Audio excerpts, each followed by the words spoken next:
नमस्कार। कार्यक्रम आंखें में आपका स्वागत है। आज के इस अंक में हम बात करेंगे महिलाओं में बढ़ रहे बीमारी स्तन कैंसर के बारे में। साथ ही दर्शन कराएंगे ऐसे शिवलिंग का जो 108 शिवलिंगों के साथ गौमुखी रूप में माता पार्वती के साथ विराजमान है, और आपको बताएंगे कि कितना जरूरी है रक्तदान।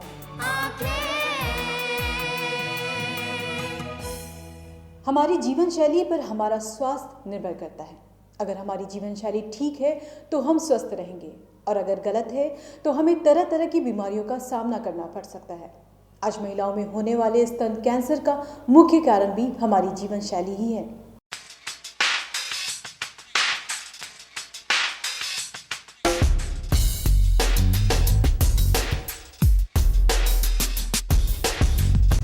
स्तन कैंसर महिलाओं में होने वाली खतरनाक बीमारी है।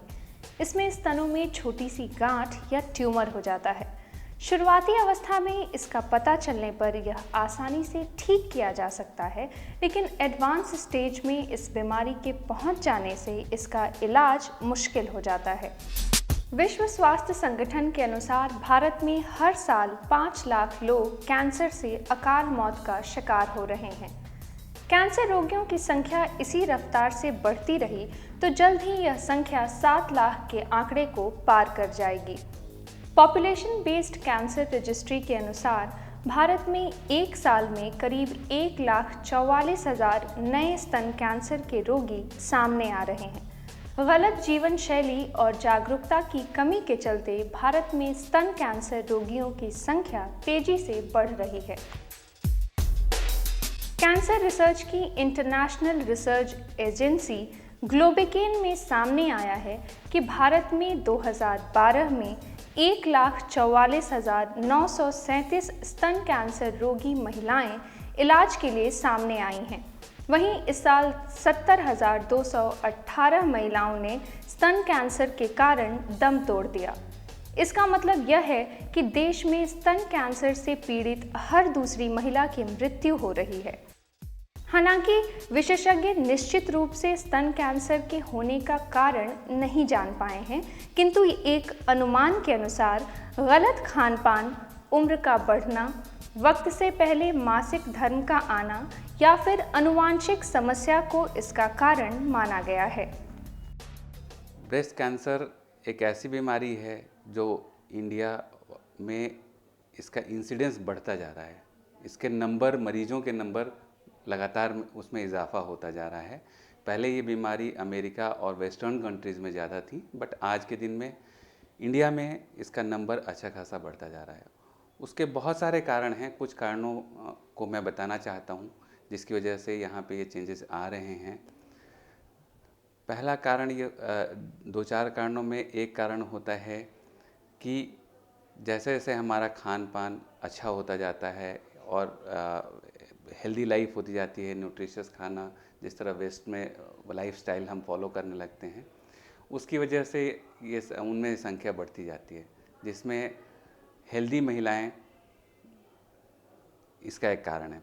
इससे पहले इंडिया में सबसे ज़्यादा जो कॉमन कैंसर था वो था सर्विक्स का कैंसर, बच्चेदानी के मुंह का। रिसेंट 20-25 ईयर में ये ट्रेंड उल्टा हो गया है। आज नंबर 1 कैंसर स्पेशली शहरी इलाकों में, जहाँ पे खान पान ज़्यादा अच्छा है, महिलाएं उतनी कुपोषित नहीं हैं, ब्रेस्ट कैंसर का इंसिडेंस ड्रामेटिकली बढ़ा है और आज के दिन में अमेरिका के लेवल तक पहुँच रहा है। भारत में महिलाओं में कैंसर के कुल मामलों में 27% मामले स्तन कैंसर के होते हैं। इसका मुख्य कारण है जागरूकता का अभाव। स्तन कैंसर का खतरा महिलाओं में 30 वर्ष के बाद बढ़ जाता है, जो आगे चलकर 50 से 64 वर्ष की उम्र में भी हो सकती है। एक आंकड़े के मुताबिक हर 28 में से किसी एक महिला को जीवन काल में कभी न कभी स्तन कैंसर होने का अंदेशा रहता है। दोनों ब्रेस्ट का साइज बराबर होना चाहिए। अगर वो कम या ज़्यादा होता है उस समय में भी सावधानी की आवश्यकता होता है। अगर पलपेट करने के लिए दोनों हाथ से पलपेट किया जाता है, एक नीचे का सहारा देके, और उसके बाद समूचा देखना चाहिए। नहाने के समय हर एक महिला को अपना ये देखना चाहिए, साबुन लगाने के पहले वो इसको देखें, क्योंकि ये उसी हालत में पता चलेगा, क्योंकि कोई ज़रूरी नहीं है कि आपको दर्द होगा, कोई ज़रूरी नहीं है कि कोई सिम्टम्स आएगा। सिम्टम्स तब आता है जब पूरा बीमारी फैल जाता है, और उसमें 2-3 कंडीशन ऐसे होते हैं जिसमें कि आपको डिफ्रेंशिएट करना पड़ेगा कि बीमारी है, कोई इन्फेक्शन है या कैंसर है। तो कैंसर को डिफ्रेंशिएट करने के लिए आप डॉक्टर का सहारा लें, और अगर आपको कुछ भी पता चले कि ये हमारा एबनॉर्मल हो रहा है, उस समय तुरंत डॉक्टर को दिखाएं और उनसे परामर्श लें और आगे उसका उपचार कराएं। आज के दिन में ब्रेस्ट कैंसर का इलाज, समुचित इलाज पॉसिबल है। अगर अर्ली स्टेज में आएंगे तो बहुत सारी महिलाएं घबरा के छिपा कर इस बीमारी को रखती हैं, क्योंकि हमारी संस्कृति या हमारे उसमें एक स्टिग्मा की तरह माना जाता है, उससे घबराने। बहुत बार आप पूरे ब्रेस्ट को, आज के दिन में जो नया इलाज है उसमें आप पूरे स्तन को बचा सकते हैं। अगर बीमारी बहुत जल्दी पकड़ी गई तो आप स्तन को बचाते हुए ऑपरेशन कर सकते हैं, और आपको बाहर से देखकर कोई नहीं बता पाएगा ऑपरेशन के बाद भी कि आपको किसी तरह की सर्जरी हुई है। एक आंकड़े के अनुसार यह सामने आया है कि गांव से ज़्यादा शहर की महिलाओं में स्तन कैंसर के मामले देखे गए हैं। इसका मुख्य कारण शहरों की अनियमित जीवन शैली है। गांव में भी इस बीमारी का प्रकोप बढ़ा है, क्योंकि वहां की महिलाओं में जागरूकता का अभाव देखा गया है। गांव की महिलाएं अक्सर अपनी इस बीमारी को दूसरों को बताने से कतराती हैं, जिस कारण यह एडवांस स्टेज में पहुंच जाता है और इसका परिणाम बहुत दुखद होता है। किंतु अगर हम जागरूक हो जाएं तो हम इस बीमारी से लड़ सकते हैं। शहरों में हमारी जीवन शैली में बदलाव कर, खान पान को नियमित कर तथा गांव में महिलाओं को शर्म को छोड़कर इस बीमारी की चर्चा डॉक्टर से करनी होगी, तभी इस बीमारी से हम निजात पा पाएंगे।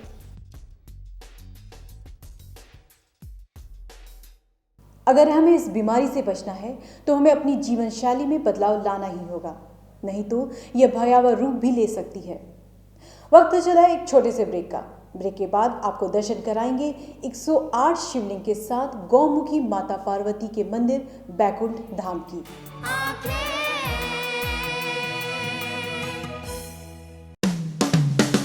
Lohia Nagar Mount Carmel high school एक ऐसा स्कूल जहां उपलब्ध है हाईटेक क्लास की facility, upgraded library, smart class facility, lab and computer class की फैसिलिटी के साथ हॉर्स राइडिंग की भी सुविधा। इसके अलावा बच्चों के खेलने के साथ आने जाने की भी सुविधा। एडवांस सुविधाओं से लैस Lohia Nagar Mount Carmel high school, Gayatri Mandir road, Kankarbagh, Patna.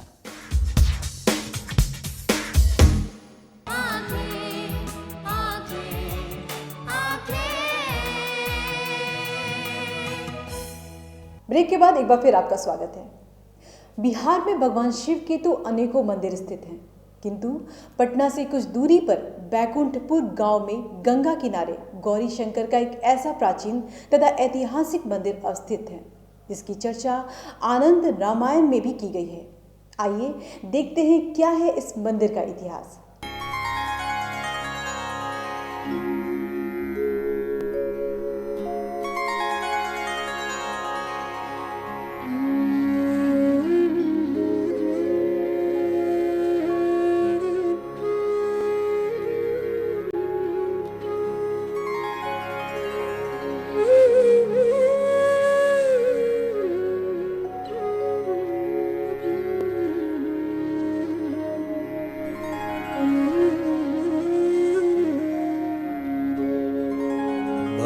रजसे विश्वोत्पत्तौ भवाय नमो नमः। प्रबलतमसे तत्संहारे हराय नमो नमः। जनसुखकृते सत्वोद्रिक्तौ मृडाय नमो नमः। प्रमहसि पदे निस्त्रैगुण्ये शिवाय नमो नमः।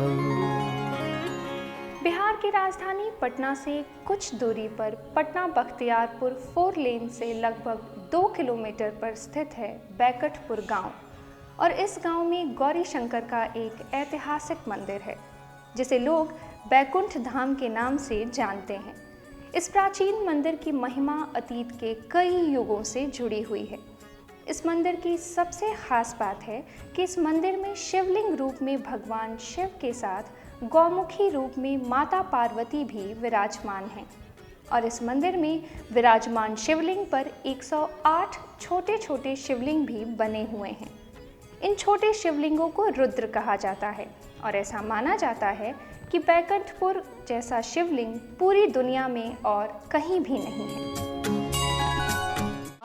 ऐसा मूर्ति है कि नाला इनका बामांगी है, कोई भी तप तपस्या या पूजा पाठ तुरंत सेट करता है, इसी के लिए यहाँ का ज़्यादा विख्यात है। और यहाँ शंकर पार्वती और शंकर में 1200 महादेव लगे हुए हैं। एक बार पूजा करने से 1201 गौरी शंकर का महत्व है।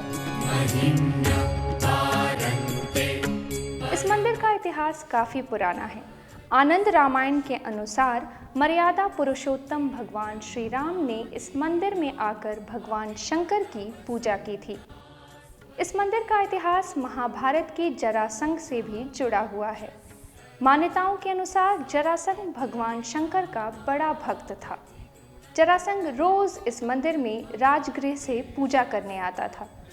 ऐसा कहा जाता है कि इसी बैकुंठ नाथ के आशीर्वाद से जरासंध को मारना असंभव था। कहा जाता है कि जरासंध हमेशा अपनी बांह पर एक शिवलिंग की आकृति का ताबीज पहना करता था। भगवान शंकर का वरदान था कि जब तक उसके बांह पर शिवलिंग रहेगा तब तक कोई उसे हरा नहीं सकता है। कहते हैं कि जरासंध को पराजित करने के लिए श्री कृष्ण ने छल से जरासंध की बांह पर बंधे शिवलिंग को गंगा में प्रवाहित करवा दिया, तब उसे मारा गया।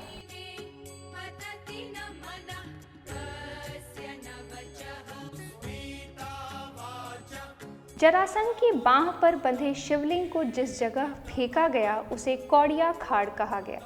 कहा जाता है कि अकबर के सेनापति रहे राजा मान सिंह जब जल मार्ग से बंगाल विद्रोह को खत्म करने सपरिवार रनिया सराय जा रहे थे, उसी वक्त राजा मान सिंह की नौका कौड़िया खाड़ में फंस गई।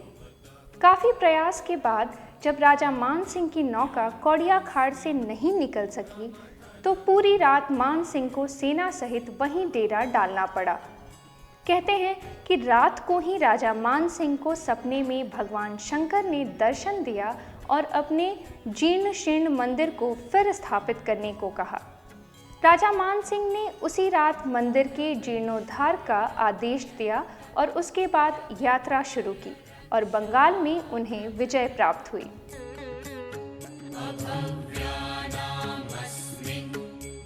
वैसे तो हमेशा श्रद्धालुओं का आना जाना इस मंदिर में लगा रहता है, लेकिन श्रावण माह में यहाँ आने वालों की संख्या लाखों में पहुँच जाती है। इस मंदिर में लोग शादी, मुंडन, छेका तिलक करवाने भी पहुँचते हैं। इस मंदिर के दाहिनी तरफ माता शीतला का भी मंदिर है और बाईं तरफ हनुमान जी का मंदिर है। मंदिर के उत्तर में गंगा हुआ करती थी जो आज कुछ दूरी पर चली गई हैं। मंदिर के दोनों किनारों पर 2 कुओं का निर्माण हुआ है। कहा जाता है कि लोग इससे छलांग लगाकर गंगा में निकला करते थे। इस मंदिर के द्वार पर एक तरफ नंदी तथा दूसरी तरफ गणेश की प्रतिमा स्थापित है। मंदिर के प्रांगण में एक पुराना खीरी का पेड़ भी है। यह कितना पुराना पेड़ है यह कोई नहीं जानता। मान्यताओं के अनुसार मुख्य मंदिर भगवान विश्वकर्मा के द्वारा तथा मंदिर का अगला भाग राजा मान सिंह के द्वारा बनवाया गया है। सचमुच गौरी शंकर का यह मंदिर अद्भुत है। वक्त हो चला एक और छोटे से ब्रेक का। ब्रेक के बाद आपको बताएंगे कि क्यों जरूरी है रक्तदान।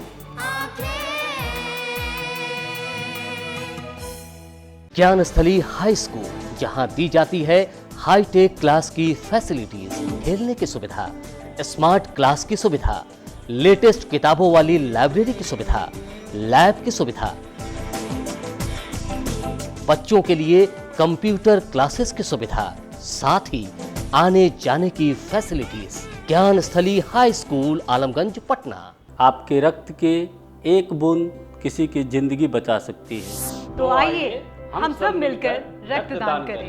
रक्तदान महादान। जनहित में जारी।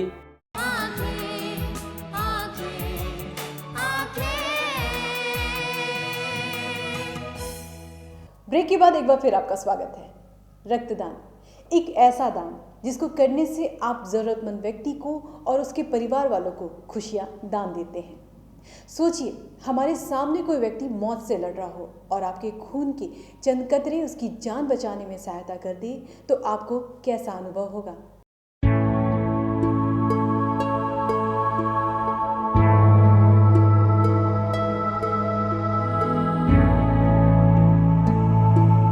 खून के रिश्ते को सबसे अटूट बंधन माना जाता है। अपनी रगों में बहते खून के चंद कतरे दान करके आप वैसे तो अनजान लोगों से भी भावनात्मक रिश्ता जोड़ सकते हैं जिनसे आप कभी ना मिले हैं ना कभी देखा है। रक्तदान का अर्थ सिर्फ खून के दान से नहीं, बल्कि रक्तदान का अभिप्राय किसी जरूरतमंद व्यक्ति के जीवन दान से होता है। साथ ही आप जरूरतमंद व्यक्ति और उसके परिवार वालों को खुशियां भी दान में देते हैं। ये एक ऐसी खुशी है जिसे बयां नहीं कर सकते। इसका एहसास तो वही व्यक्ति कर सकता है जब उसने किसी के लिए रक्तदान किया हो। सोचिए, हमारे सामने कोई व्यक्ति मौत से लड़ रहा हो और आपकी खून के चंद कतरे उसकी जान बचाने में सहायता कर दे तो आपको कैसा अनुभव होगा। आज मैंने 124 बार दे चुका हूँ ब्लड अपना।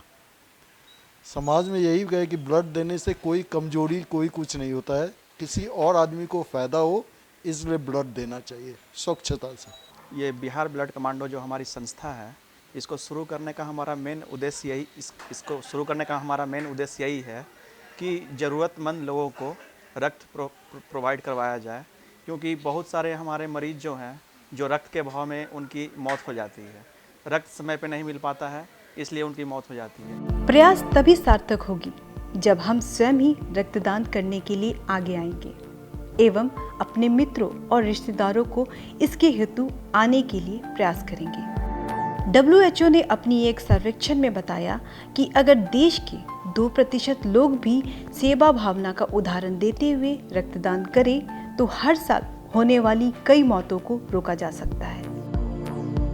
बहुत से ऐसे लोग हैं जो सोचते हैं कि रक्तदान करने से उन्हें खतरा हो सकता है या फिर उन्हें कमजोरी आ सकती है। कुछ लोग तो ये भी सोचते हैं कि रक्तदान के बाद खून को बनने में काफ़ी समय लग जाता है, पर ऐसा कुछ नहीं है। रक्तदान एक सुरक्षित एवं स्वस्थ परंपरा है और जहाँ तक खून के दोबारा बनने की बात है तो शरीर उसे 21 दिनों के अंदर बना देता है। साथ ही खून के वॉल्यूम को शरीर में 24 से 72 घंटों में ही पूरा कर देता है।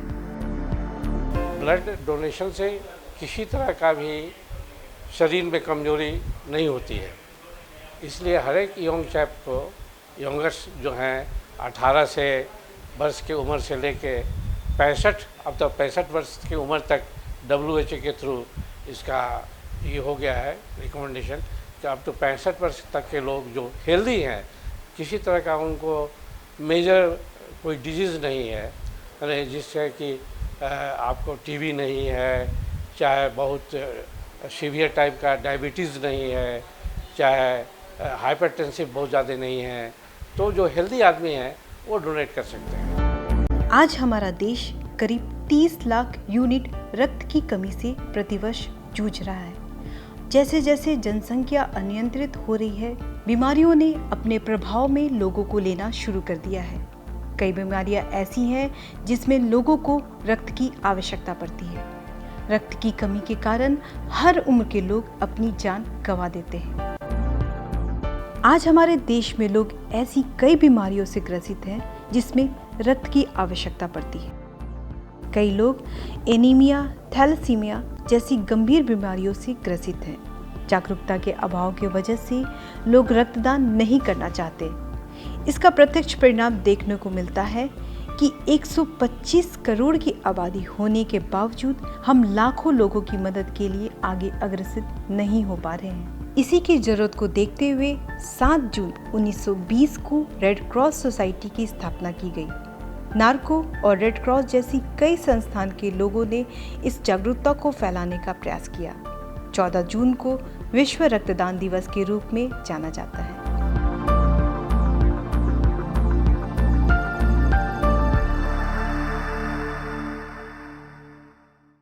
सचमुच रक्तदान एक महादान है। संभव हो तो आप भी रक्तदान जरूर कीजिए। आज का हमारा ये कार्यक्रम आपको कैसा लगा हमें जरूर बताएं। हमारा ईमेल आईडी है lmcanke2017@gmail.com। आज के अंक में बस इतना ही। मिलेंगे अगले अंक में कुछ नए मुद्दों के साथ। तब तक के लिए हमें दीजिए इजाजत। नमस्कार।